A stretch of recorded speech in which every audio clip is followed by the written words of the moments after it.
Hello Streamliner, welcome to the first Getting Started tutorial of Streamline. In this tutorial we will tell you everything about the Streamline Dashboard. After this tutorial you will know what information you can find on the dashboard, how you can use the dashboard, and how you can start using Streamline. What you have to do is open the Streamline app from your Teams app bar. It is possible that Streamline is hidden under the three dots. We recommend to pin Streamline. You can do this by clicking on the three dots. Your hidden apps will be shown. Right-click on Streamline and select the pin option. Teams will pin the application in your Teams app bar.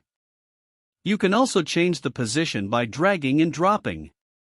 Now you've got that sorted, we can start with Streamline by opening the app. You will be confronted with your personal Streamline dashboard. In this dashboard you will find an overview of your upcoming meetings and your personal meeting performance statistics.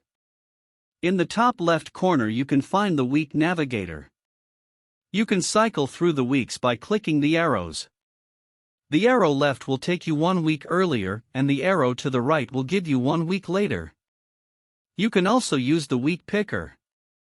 You can use the week picker by clicking the down pointing arrow next to the date range. This will pop up a small calendar.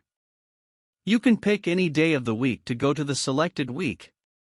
Did you lost track and do you want to go back to the current week?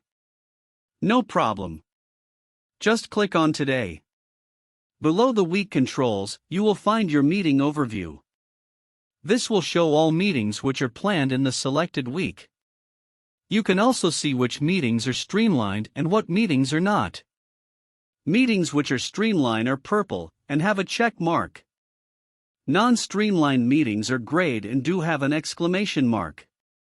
If you have a streamlined meeting where roles and agenda items are assigned, you can also find the chair, the note taker, and the amount of agenda items. We will give more information about agenda items and roles in the next Getting Started video.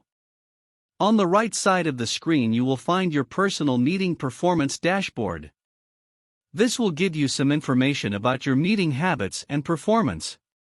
These are personal statistics and not shared to your colleagues or your manager. The statistics show your performance of the last 30 days. In case you need any help, feel free to click on the support button in the bottom right corner. This will take you to our support page where you can raise a ticket. We will always try to answer your questions within 24 hours. Now you know everything about the Streamline dashboard. We will tell you more about how you can structure your meetings with Streamline. All you have to do is go the next video in this Getting Started video series.